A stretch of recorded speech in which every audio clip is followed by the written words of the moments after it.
Madame, Monsieur, bonsoir. Merci d'être avec nous sur l'ORTM. Toutes nos excuses pour le démarrage tardif donc de ce journal dû à des problèmes techniques. Nous ouvrons cette édition par ce communiqué du gouvernement.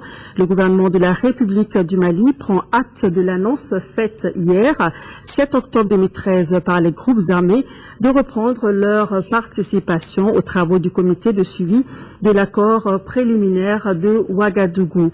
Le gouvernement poursuivra la mise en œuvre des mesures de confiance en vue de faciliter le dialogue entre les différentes parties prenantes du processus de sortie de crise, tout en respectant les principes de l'état de droit. Il prendra les dispositions appropriées pour que l'ensemble des composants de la nation puissent prendre part aux élections législatives du 24 novembre 2013. Nous poursuivons cette édition avec un autre sujet, un sujet sur les ressources naturelles du Mali qui ont été fortement touchées par la crise qu'a connue notre pays. C'est du moins ce que révèle une étude menée par Helvetas et le réseau Réussir la décentralisation. L'étude qui a duré 4 mois a couvert les régions de Koulikoro, Sikasso et Mopti et il semblerait que les ressources dégradés. Les résultats de l'étude ont été présentés ce matin au Conseil des collectivités, suivi par notre reporter Bourama Traoré. C'est un document de 12 pages qui fait l'état des ressources pastorales et forestières des régions de Sikasso, Koulikoro et Mopti. L'étude révèle que la crise n'a pas eu de nouveaux effets négatifs sur l'état des ressources naturelles en 3e région. Cela malgré la présence massive des déplacés. Par contre, les régions de Koulikoro et Mopti ont été sérieusement impactées par les événements. Nous sommes aperçus qu'il y a un certain nombre de massifs forestiers qui ont déjà fait l'objet d'occupation par les djihadistes et les terroristes au niveau de la zone centrale et nord.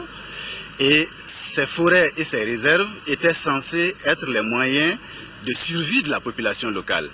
Mais puisque ces zones étaient occupées, de nouvelles règles d'accès ont été mises en place par les occupants qui empêchaient en quelque sorte la population locale de vaquer naturellement à ses besoins quotidiens pour exploiter les ressources naturelles. Pour restaurer les ressources pastorales et forestières des zones touchées par la crise, l'étude a fait un certain nombre de recommandations. On retient notamment le transfert aux collectivités de la gestion des ressources naturelles. Quand ce transfert va être effectif au niveau des collectivités, c'est là qu'on va s'apercevoir qu'il est possible de mettre en place des dispositifs locaux, y compris de prévention des conflits, liées à l'accès et au contrôle des ressources naturelles. Et toutes ces dispositions, en notre sens, sont de nature à approfondir la réforme de la décentralisation au Mali. La décentralisation effective et immédiate, je ne cesse de le répéter, se dessine comme un facteur de paix, de cohésion, de renforcement de l'unité nationale, de relance de l'économie et de préservation des ressources naturelles, surtout forestières et pastorales. Alors, concevons une gouvernance capable d'un comportement cohérent et en respecter les principes. L'étude ainsi présentée a été réalisée à la demande de Helvetas Suisse Intercoopération. Le financement a été assuré par l'initiative des droits et ressources. C'est une coalition internationale qui fait de la protection des ressources naturelles une priorité. Bamako est une ville coquette, mais malheureusement pleine d'ordures nauséabondes. Aujourd'hui, les populations cohabitent avec les déchets malgré elles, des déchets estimés à 300 000 mètres cubes. Pour faire face au problème, le département de l'assainissement a décidé d'agir efficacement et pour cela, il peut compter sur le soutien de la primature qui vient de mettre à sa disposition 900 millions de francs CFA pour mettre en place son programme d'urgence. Les précisions avec Alpha Mega. Le mont Kilimanjaro, c'est plutôt une montée de tas d'ordures au bord du fleuve Niger à côté de l'ORTM. Ce n'est pas tout. En commune 3, ce sont 30 000 mètres cubes de déchets solides qui jonchent les rues. Et au centre-ville, au Raïda, les usagers de jour comme de nuit cohabitent avec les déchets et les malfrats. Bref, Bamako est sale. Et pour lutter contre le phénomène, il va falloir bien retrousser les manches. Sur le sujet, le ministère de l'Environnement et de l'Assainissement va en guerre à travers cette cérémonie de lancement du programme d'urgence d'assainissement de Bamako. Ce programme d'urgence qui démarre à partir de ce jour, et ce programme doit prendre fin le 31 janvier 2014. Donc ce programme doit être quotidiennement suivi par tous, tant que nous sommes ici, pour sa réussite et pour sa mise en œuvre efficace. Le volume de déchets dans les dépôts en 3 ans est passé de 260 000 mètres cubes à près de 300 000, soit une augmentation de 36 000 mètres cubes. Pour évacuer cela, il faut 1 milliard de francs CFA. Le département a-t-il les moyens de ses ambitions? C'est avec un grand plaisir que je vous annonce aujourd'hui que Monsieur le Premier ministre a mis à notre disposition 900 millions de francs CFA pour la réalisation des travaux d'urgence. Les défis auxquels les uns et les autres sont confrontés doivent les... Je voudrais vous inviter à une plus grande mobilisation, plus grande vigilance et vous appeler à plus de synergie avec les municipalités, à faire en sorte que les 2300 mètres cubes de déchets produits par jour dans la capitale de Bamako soient régulièrement évacués. Il faut souligner que ce programme ainsi lancé ne veut nullement dire que c'est la fin de la production des déchets solides à Bamako. Alors, il revient de réfléchir et poser les jalons. Le programme d'urgence de 900 millions de francs CFA pour l'assainissement de Bamako devrait donc être la solution aux problèmes récurrents des ordures. 9 points d'évacuation des déchets seront opérationnels d'ici le 31 janvier 2014. La capitale en sera donc débarrassée.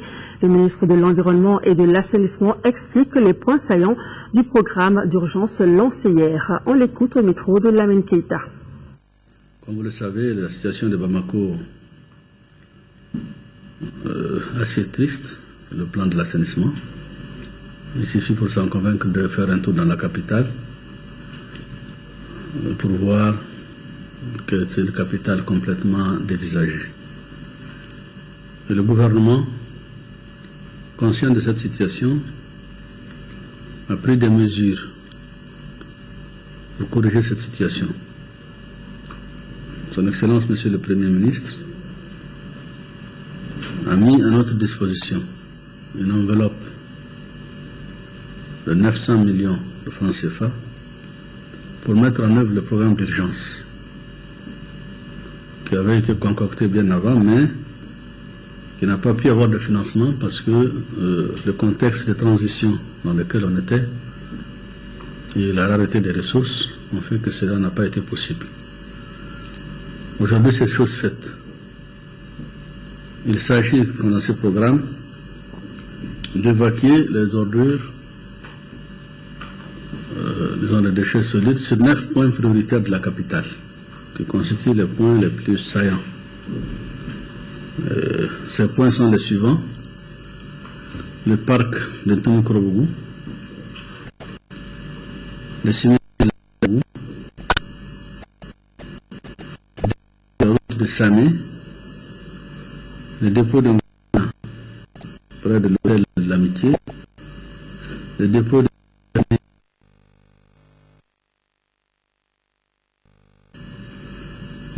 de Daouda Bougou Marché, le dépôt du pont de Djanegela et le dépôt de Yirimadjo.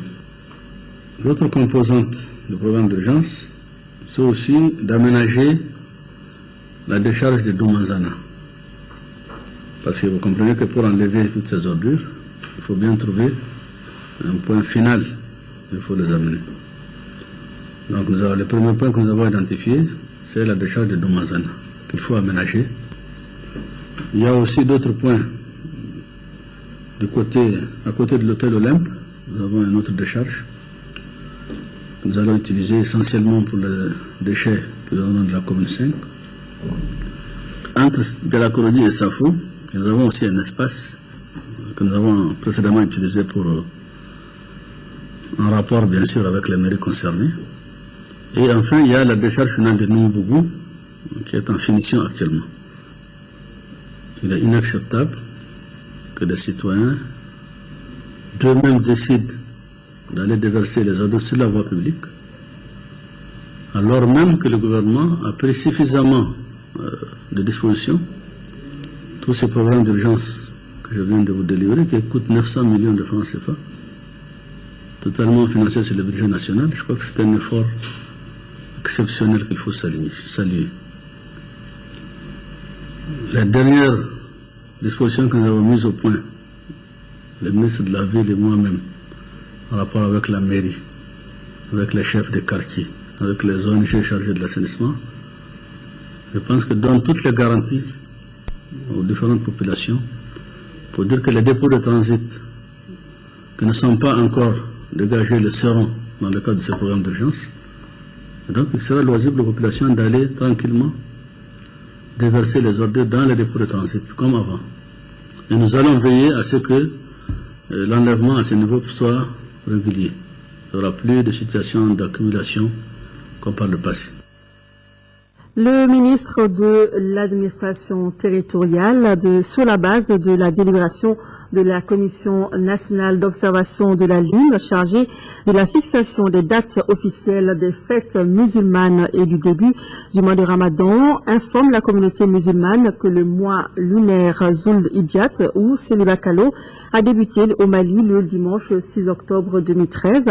En conséquence, la fête d'El Kébir ou fête de Tabaski sera célébrée le mardi 15 octobre 2013 sur toute l'étendue du territoire national. Une réunion relative à l'adoption des rapports provisoires de l'étude de l'interconnexion électrique Mali-Guinée s'est ouverte ce matin ici à Bamako. Les experts maliens et guinéens échangent sur la faisabilité du projet sur la base des études financées par la BAD pour 2 milliards de francs CFA. Moussa Fane. La connexion entre le Mali et la Guinée dans le domaine de l'électricité sera bientôt une réalité. Les experts des deux pays se rencontrent pour une adoption du rapport provisoire fourni par les bureaux d'études. L'interconnexion en question s'étend sur 920 km, dont 300 au Mali. Les rapports objets de la présente rencontre des différents experts que vous avez dans le projet susmentionné, en effet, disposer d'un potentiel aussi d'évaluation technique, économique, financière et sociale dans une perspective de développement durable. L'importance de l'interconnexion Guinée-Mali est de permettre d'échanger l'énergie électrique qui sera produite soit au Mali ou en Guinée. Avec l'interconnexion, on a une sûreté d'alimentation de la population et à moindre coût. Cette interconnexion constitue un grand pas vers le renforcement de l'intégration africaine et favorise l'amélioration des conditions de vie des populations. Elle est destinée à développer les échanges d'énergie entre le Mali et la Guinée. Ça apporte aux deux pays, surtout que la Guinée a un potentiel hydroélectrique très important. Nous sommes en train de développer Caleta aujourd'hui et ça donnera un gain en énergie aux deux pays. Le projet interconnexion électrique de 225 kV devra permettre d'exploiter conjointement les grandes potentialités des bassins hydrographiques des deux pays. La rencontre qui dure 2 jours permettra de produire un document final pour la réalisation du projet. Demain, 9 octobre, nous célébrons la journée mondiale de la Poste, une journée célébrée depuis le 9 octobre 1874. À l'occasion de cette journée, le directeur général de l'Union postale universelle a adressé un message ainsi libellé. Dans chaque pays, les services postaux jouent un rôle crucial dans la communication et l'échange de marchandises. En 2012, les postes ont distribué au total 350 milliards de lettres et plus de 6 milliards de colis. Elles ont été également traitées des millions de transactions financières. Le service traditionnel de la Poste aux lettres représente toujours une part importante de l'activité de la Poste. En effet, les lettres génèrent encore en moyenne 45% des recettes postales totales. Cependant, la baisse progressive des volumes de courrier des entreprises oblige les services postaux nationaux à redéfinir leur approche. Avec plus de 600 000 bureaux de poste dans le monde, la Poste offre des services accessibles à tous.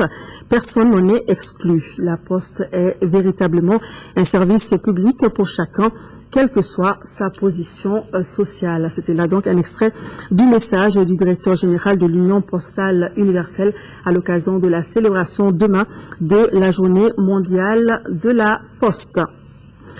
Les femmes des partis politiques prônent le soutien des femmes candidates aux élections législatives prochaines. Elles viennent d'organiser une conférence de presse à l'Institut national démocratique, NDI. C'était pour faire des propositions pour rehausser le taux de participation des femmes aux différents scrutins. Le reportage de Fademba Keita. Sur les 147 députés de l'Assemblée nationale du Mali, les femmes ne représentent que 10%. Et sur les 10 772 conseillers communaux, elles sont 928, soit 8,66%. C'est en vue de corriger cette disparité que le cadre de concertation des femmes des partis politiques a initié cette conférence de presse. D'où le choix du thème « Engagement des partis politiques pour la participation des femmes aux élections législatives et locales ». Aujourd'hui, les femmes ont d'énormes problèmes à se faire inscrire sur les listes électorales. Si je me réfère à l'étude menée par le CMD en juin 2013, nous avons 63,69% des cas où les femmes ont des difficultés liées aux pratiques même au sein des partis politiques à se faire inscrire sur la liste électorale. Et aussi par rapport au financement. Donc nous nous sommes dit, il est bon, après l'engagement du ministre de la promotion de la femme, de la famille et de l'enfant, qui a organisé un atelier le 3, présidé par le Premier ministre, aussi les cadres de constitution de partis politiques, nous devrons faire en sorte que nous amenons les présidents des partis à inscrire les listes. Et pour ce faire, nous avons élaboré un modèle d'engagement et nous allons démarcher les présidents des partis pour faire signer cet engagement. Il y a d'abord le NDI qui nous accompagne et nous avons aussi le ministère de la promotion de la femme et de la famille parce que tout ça s'intègre globalement sur le plan institutionnel dans la politique nationale de genre. Il y a plusieurs partenaires qui soutiennent la cause de la femme. Les femmes du cadre, dans un engagement signé et adressé aux partis politiques, réclament 30% des candidatures féminines et l'octroi de 20% des budgets du parti à la formation des femmes candidates. Rappelons que le cadre de concertation des femmes regroupe en son sein 12 partis politiques. Je vous l'ai annoncé dans les titres, un immeuble de 5 niveaux s'est écroulé aujourd'hui à la CI 2000. Fort heureusement, cette catastrophe n'a pas fait de victimes. Le ministre de l'Urbanisme et de la Politique de la Ville est allé constater et a donné des instructions pour que des dispositions soient prises pour qu'un tel cas ne se... Écoutons le ministre Moussa Mara au micro de Isaac Tinou. Nous sommes venus pour d'abord constater heureusement qu'il n'y a pas de perte en vie humaine, il n'y a pas de blessés à déplorer. Il y a juste un bâtiment qui s'est écroulé. Donc il y a une catastrophe liée à la construction de ce bâtiment sans doute. Des enquêtes diligentes seront conduites immédiatement. On a donné des instructions fermes pour qu'on puisse d'abord s'assurer que tous ceux qui ont de près ou de loin participé à ce chantier soit sous la responsabilité des forces de l'ordre pour des buts d'enquête dans un premier temps. Nous allons aussi faire en sorte qu'au niveau des services d'urbanisme, et je viens de donner une instruction ferme, que d'ici demain mercredi, à la fin du Conseil des ministres, que toutes les causes qui ont pu amener cette situation soient analysées et qu'on puisse situer les premières responsabilités si possible et qu'on prenne les sanctions appropriées ou les mesures appropriées afin que des situations de ce type n'interviennent pas dans notre pays aussi régulièrement. Sanctionner s'il le faut d'éventuels responsables qui auront été convaincus par les enquêtes appropriées. Et suite à l'effondrement ce jour 8 octobre d'un immeuble à la CI 2000, les ordres des ingénieurs conseils et des architectes du Mali interpellent très fortement les autorités en charge de la construction sur l'application stricte des textes qui régissent l'acte de construire au Mali et sont disposés à les y accompagner. Les accords de Ouagadougou étaient au centre d'une rencontre au gouvernorat de Tombouctou. C'est ainsi que les différentes composantes de la société civile, les élus, l'administration et les chefs de quartier ont partagé le contenu des 25 articles. Le document qui a été largement expliqué a permis aux participants d'être au même niveau d'information. Yaya Tandina. Cette rencontre qui a regroupé les représentants de l'État, les services techniques, les élus, les notabilités et la société civile avait pour objectif de partager le contenu de l'accord préliminaire de Ouaga. Un document signé entre l'État malien, la coordination du mouvement national de libération de l'Azawad et le Haut Conseil pour l'unité de l'Azawad. Nous avons réuni tous les préfets de la région de Tombouctou, les sous-préfets, les maires et les personnes des ressources, la société civile, pour expliquer le contenu de l'accord préliminaire. Et c'était dans le but de pouvoir véhiculer le contenu au niveau des différentes circonscriptions de la région de Tombouctou. C'est dans ce cadre qu'on s'est réunis pour donner des explications. La réunion a permis aux différents participants d'être édifiés sur les 25 articles de l'accord. En tant que présidente, en tant que femme, nous allons restituer cet accord. C'est vrai que nous avons trouvé un intérêt parce que cet accord sera inclusif. C'est un accord inclusif pour nous qui prendra en compte toutes les priorités des populations. Et nous en félicitons. Nous félicitons les signataires. Je pense que cette rencontre est vraiment la bienvenue parce que ça nous a permis de comprendre davantage l'accord préliminaire et qui sera diffusé au sein de la troupe pour que l'ensemble de la troupe puisse comprendre l'accord préliminaire. Les délégués des cercles doivent procéder au même exercice à la base afin que tous les citoyens soient au même niveau d'information concernant l'accord de Ouaga. Restons à Tombouctou où un opérateur économique vient de recevoir la distinction de citoyen d'honneur de la cité des 333 saints à titre exceptionnel. Tamba Doucouré est ainsi récompensé pour avoir transporté gratuitement plus de 20 000 personnes vers Bamako et assuré les salaires des agents restés sur place. Et Atandina était à la cérémonie, son reportage. Après la libération totale du pays, place à la reconnaissance du mérite de ceux-là qui ont accompli des actes hautement patriotiques à la nation. C'est ainsi que le conseil communal vient de décerner à M. Tamba Doucouré la distinction de citoyen d'honneur à titre exceptionnel de la commune de Tombouctou. Cet opérateur économique a eu à transporter plus de 20 000 personnes gratuitement pendant l'occupation de Tombouctou à Bamako et assurer le salaire des agents restés sur place.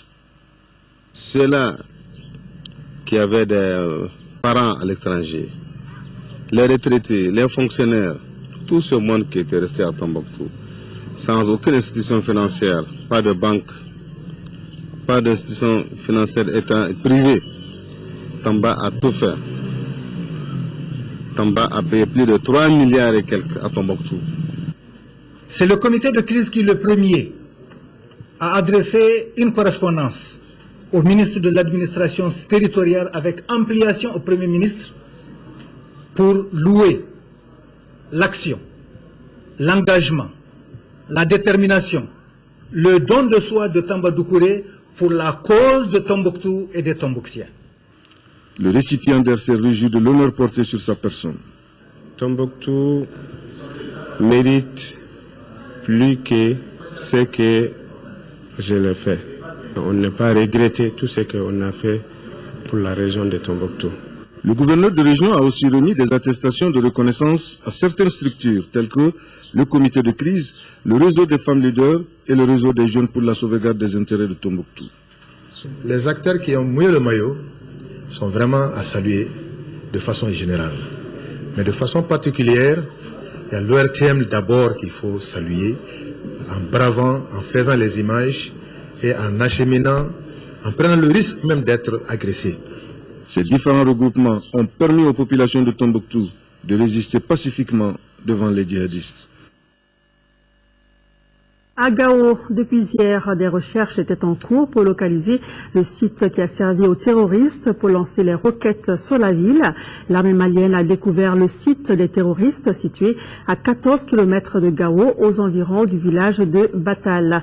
Des matériels ont été retrouvés sur les lieux, 6 rampes et une roquette.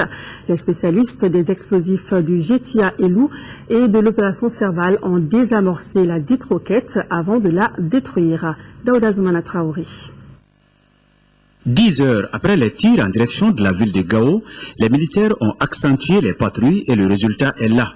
Le site qui a servi à perpétrer ce forfait est localisé. Il est à 4 km du village de Batal au nord de Gao sur la route de Bourem. Au total, les 6 rampes qui ont servi à lancer les 6 roquettes et une 7e intacte sont la moisson du jour. Il y a une première patrouille est sortie dans la journée très rapidement pour essayer de pourchasser les éléments, sans succès. Dans la nuit, il y a une patrouille qui est sortie, qui a dormi dans les environs de Gao. Et ce matin très tôt, cette patrouille a découvert les rampes de lancement qui ont été utilisées hier pour effectuer les tirs. Et heureusement, il se préparait à lancer un autre obus sur Gao. Et c'est cet obus que vous avez découvert sur place. Et vous avez dû constater qu'on a 7 rampes de lancement. 7 rampes de lancement. Et déjà 6 ont été utilisées. Ce qui correspond aux 5 coups tirés hier. Et le 6e coup qui allait direct le fleuve, donc 6 coups, et le 7e qui s'est préparé à lancer sur Gao. Cette belle moisson est une victoire sur les terroristes enregistrée grâce à la vigilance des forces armées et à la collaboration de la population.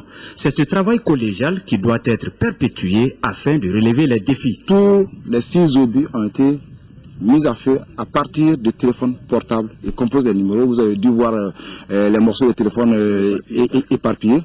L'obus qu'on vient juste de désamorcer. Vous avez vu que c'est déjà connecté à un téléphone. Donc ça c'est le système de mise à feu. Il s'agit de renforcer le système de renseignement, rechercher activement le renseignement. Et ce renseignement, on ne pourra avoir les vrais renseignements tant que la population ne nous aide pas. On est à côté d'un village de Gao, où vivent des Maliens, et ces éléments qui viennent déposer ces obus, ces rampes artisanales ont été fabriquées dans des menuiseries métalliques. Les gens pouvaient donner déjà l'information. Après un diagnostic poussé autour de cet engin, les spécialistes des explosifs de l'opération Serval et du Jetia Elou l'ont désamorcé avant de le détruire définitivement. Nous avons proposé de collaborer activement avec les EOD maliens pour reconnaître la zone de lancement et puis procéder ultérieurement à une destruction. Donc la coopération s'est très bien passée. Les forces armées promettent de faire mieux que ça dans les jours à venir afin d'anéantir l'ennemi pour toujours.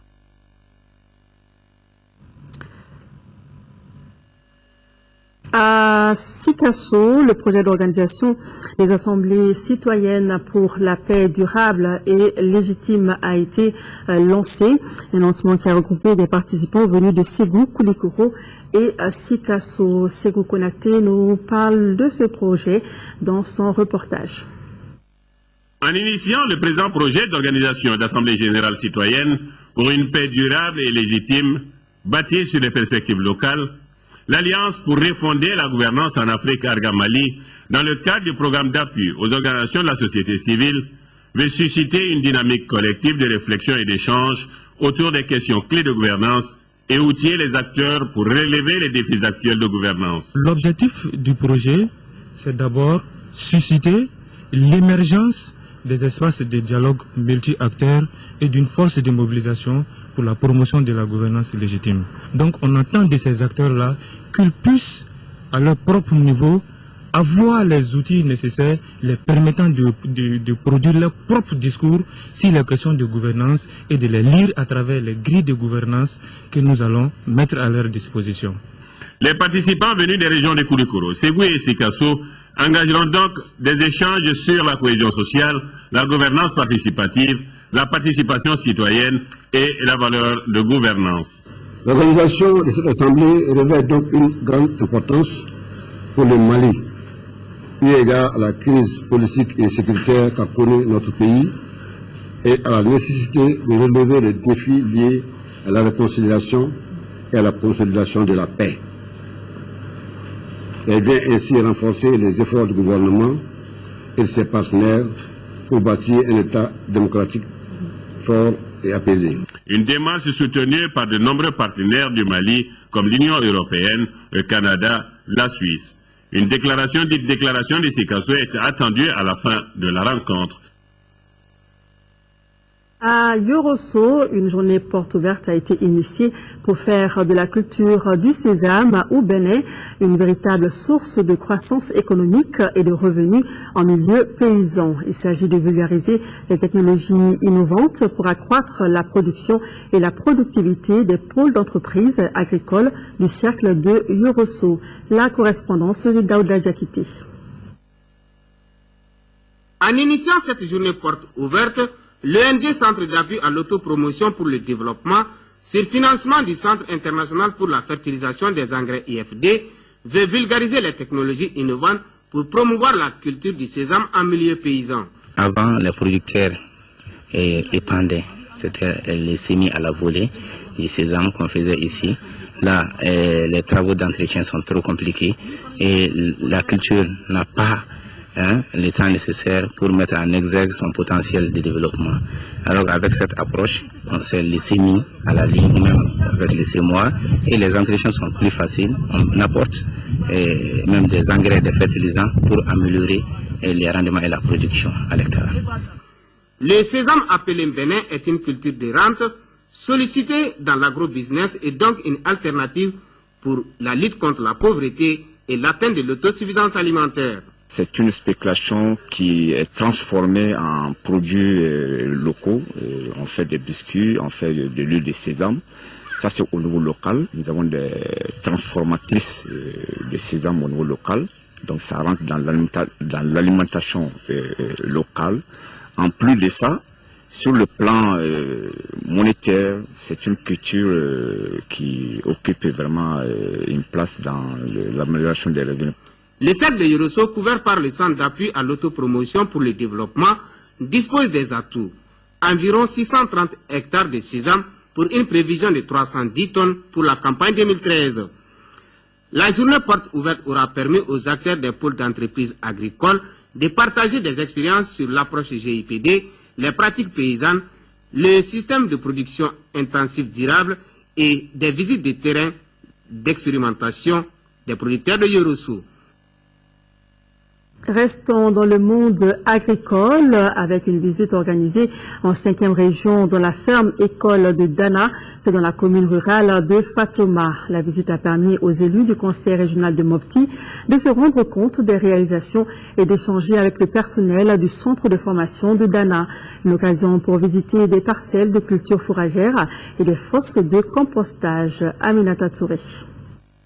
C'est en marge d'une séance de formation des conseils régionaux organisée avec l'appui de son partenaire, le Conseil général d'Île-et-Vilaine, que le Conseil régional de Mopti a organisé cette visite de terrain. Objectif, permettre aux élus du Conseil régional de Mopti de se rendre compte des réalisations faites et d'échanger avec le personnel du centre de formation de Dana dans la commune rurale de Fatoma. Nous sommes très satisfaits du fait que l'ensemble du conseil est venu ici. Ils ont eu pour la première fois à visiter l'ensemble des infrastructures qui ont été construites dans ce sens. Ils ont visité les parcelles de culture, ils ont vu nos équipements. À travers les questions qu'ils ont posées, nous avons senti qu'il y a un grand intérêt à leur niveau. Au cours de la visite, les élus communaux venus des différents cercles ont échangé avec les techniciens sur les pratiques de l'élevage moderne, appuyés sur des modèles d'exploitation économique viables et rentables. Nous sommes en train de nous joindre à la formation professionnelle pour que tous ceux qui n'avaient pas pu être orientés, les former dans le domaine de l'élevage. Donc c'est là où j'ai une satisfaction personnelle. Une visite guidée des parcelles de culture fourragère, des fosses de compostage pour la production de fumure organique, du centre de formation, entre autres, a mis fin aux activités. La problématique du travail décent au Mali, c'est le thème de la conférence débat organisée par la Confédération syndicale des travailleurs du Mali, CSTM, à Bamako, animée par Boubacar Amadoun Kébé. La conférence visait à sensibiliser les militants sur le concept du travail décent. Reportage de Nando Dameli. La présente conférence s'inscrit dans le cadre de la célébration du 7 octobre, Journée mondiale du travail, journée au cours de laquelle les syndicats rappellent la nécessité de défendre les plus faibles. Sans pouvoir avancer de chiffres quant à la syndicalisation des travailleurs au Mali, surtout de l'économie informelle, la FES est consciente de la nécessité pour les organisations syndicales de travailleurs de s'occuper davantage de ce secteur où une étude récente de la FES a relevé que les travailleurs sont confrontés à cet déficit essentiel. Le thème mondial de la journée est « Organisons-nous ». C'est pourquoi la Confédération syndicale des travailleurs du Mali a choisi, elle, la problématique du travail décent au Mali. Nous devons de nous organiser, de nous renforcer davantage pour que nous puissions faire adhérer le maximum de travailleuses et de travailleurs, pour que nous les apprenions à comprendre et à maîtriser, sinon à s'approprier de leurs droits. Il ne s'agit point pour cette confédération syndicale de livrer des statistiques en la matière, mais de faire comprendre le concept par les masses laborieuses, formelles et informelles. Si pour le conférencier du jour, Boubacar Amadou Nekebe, le travail décent est un objectif mondial, il reste une réalité nationale. Du nouveau dans nos mairies, jeunes mariés, ne soyez pas surpris de trouver comme support de votre papier de mariage une plaquette avec effigie UNFPA et AMM. Plus de 13 000 exemplaires de ce guide sont désormais disponibles avec pour but d'inciter les jeunes couples à adopter un comportement responsable en matière de santé de la reproduction. Abdraman Maïga. Cette plaquette est à vous. C'est un document d'information et de guide confectionné pour les jeunes mariés par le programme des Nations Unies pour la population. Il contient plusieurs sujets relatifs à la santé de la reproduction et au comportement responsable. Parmi eux, nous avons les méthodes de contraception, les techniques de sécurisation d'une grossesse et les avantages de la préservation de l'intégrité physique de l'enfant. L'idée, c'est simplement, au moment où on les prépare à entrer dans la vie, on leur dit aussi, il n'y a pas que, il y a... le ménage comporte aussi, bien entendu, c'est des sacrifices aussi, mais il y a beaucoup de responsabilités et il faut se protéger soi-même, donc il faut se préparer, il faut préparer l'avenir des enfants. Alors ça, c'est une première étape et peut-être on va évaluer après, voir un peu ce que ça a donné. Si c'est intéressant, en ce moment, on pourrait même développer le partenariat sous d'autres formes. Fruit de la coopération entre l'Association des municipalités du Mali et le programme des Nations Unies pour la population, cette plaquette a pour but d'inciter les jeunes couples à entreprendre un comportement responsable. Une attitude qui permet de préparer les jeunes mariés à promouvoir la santé de la reproduction. Ce qui est édicté dans ce document-là nous interpelle. Nous ne pouvons plus dire nous ne savons pas. Un effort de solidarité internationale, c'est ce que vous représentez ici, parce que nous n'avons pas tous les moyens, mais du fait de la solidarité internationale qui a pris diverses formes, dont la vôtre, nous devrons pouvoir l'assumer. Et je pense que pour l'assumer, il est important que le système travaille avec nous à fond, c'est avec le comité territorial.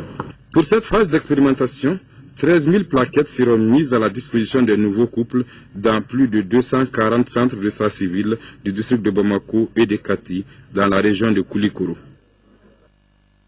Actualité FEMAFOOT, l'inspecteur général de police, Boubacar Diarra, est le nouveau président de la Fédération malienne de football pour les 4 prochaines années. Il a été élu au cours de l'Assemblée générale élective de la FEMAFOOT à Mopti avec 29 voix contre donc 25 pour le président sortant Amadoune Kolado Sissé et une abstention. Amara Malé Diallo était notre envoyé spécial. La 42e Assemblée générale élective de la Fédération malienne de football aura été un exemple dans son organisation et sa tenue. En effet, pour la toute première fois, 3 candidats étaient en lice. Et également, pour la toute première fois, une élection de l'instance suprême du football national était sous la supervision de la FIFA et de la CAF. Contrairement à 2009 à Tombouctou, où le nom du président ne fut connu que tard dans la nuit, ici à Mopti, les choses sont allées très vite avec l'évacuation rapide des questions liées au bilan financier et au rapport moral d'activité. Le vote des 55 délégués commence aux environs de 14 heures et livre au premier tour 22 voix pour Kola Sissé, le président sortant, 19 pour Baba Diarra et 14 pour Boukari Sidibé.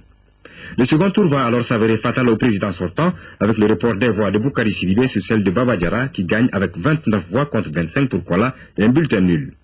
La victoire du général Baba Diarra est, selon le représentant de la CAF, Anjora Moucharaf, la preuve de la maturité d'esprit des Maliens. Ce que j'ai vu au Mali ici aujourd'hui est un succès. Rares sont les assemblées générales qui se tiennent avec un sérieux comme ce que nous venons de vivre en termes maliens.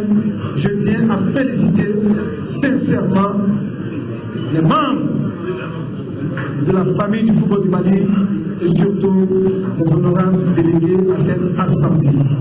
Pour le vainqueur de cette élection, l'émotion fut grande. Très jeune joueur, je n'avais jamais pensé être porté à la tête de la Fédération malienne de football. Donc vraiment c'est un jour de grande émotion. Le président sortant Kola est un camarade de classe qui m'a beaucoup respecté et pour lequel j'ai beaucoup de respect. Et je voudrais le féliciter pour toute sa contribution à l'avancée du football malien.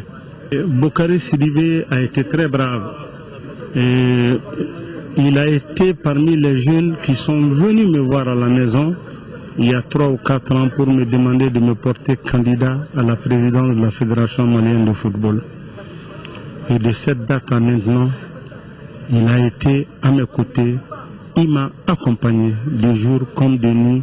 Les attentes étaient grandes pour les partisans du général et pour tous ceux qui l'ont soutenu. Mes impressions, c'est des impressions de satisfaction d'abord pour mon candidat qui a été élu. Mes attentes, je les ai exprimées. Il y a quand même des dysfonctionnements auxquels il faut remédier. Ça c'est un. Deuxièmement, il faut songer également les ligues du Nord, telles que Kidal, Gao et Tombouctou. Il faut songer à créer des stades, des infrastructures. Nous venons aujourd'hui, à la lumière de ces assises, mettre un comité exécutif en place qui couronne tout le travail que le général a su faire pendant un bon moment. Tout le monde a dû constater que depuis un bon moment, il était en pré-campagne pour préparer la relève. Le général, je le connais très bien. Nous avons travaillé ensemble lorsque nous étions tous membres de la Fédération malienne de football. Le plus dur reste maintenant à venir pour cette nouvelle équipe qui a désormais en main les destinées de notre football. Et nous revenons sur ce communiqué du ministre de l'administration territoriale à qui, sur la base de la délibération de la Commission nationale d'observation de la Lune chargée de la fixation des dates officielles des fêtes musulmanes et du début du mois de Ramadan, informe la communauté musulmane que le mois lunaire Zul-Hijjat ou Célibat Kalo a débuté au Mali le dimanche 6 octobre 2013. En conséquence, la fête d'El-Kébir ou fête de Tabaski sera célébrée le mardi 15 octobre 2013 sur toute l'étendue du territoire national. Page noire de ce journal, le professeur Alpha Moï Sonfo n'est plus. L'ancien commandeur de l'Ordre national du Mali a été accompagné à sa dernière demeure cet après-midi au cimetière de Kalabankoura par ses parents, amis et collaborateurs. Nando Dambeli.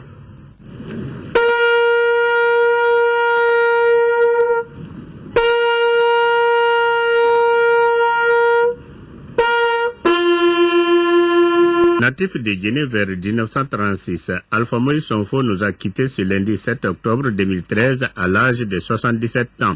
Après ses études primaires dans son Guinée natal, il vient à Bamako pour les études secondaires. Il regagne ensuite Dakar pour les études supérieures. Après y avoir décroché un diplôme d'études supérieures en lettres classiques, il s'envole pour Nanterre en France. Il revient au Bercail muni d'un DS, d'une licence en lettres classiques et d'un agrégat de grammaire. Il est alors docteur en lettres classiques avec mention très bien en 1964. Il fut successivement inspecteur général des lettres, chef du département des lettres, directeur de l'école normale supérieure. Alpha Moïse Sonfo a fait valoir ses droits à la retraite en 1995. Durant sa riche carrière professionnelle, il a forgé l'admiration de tous.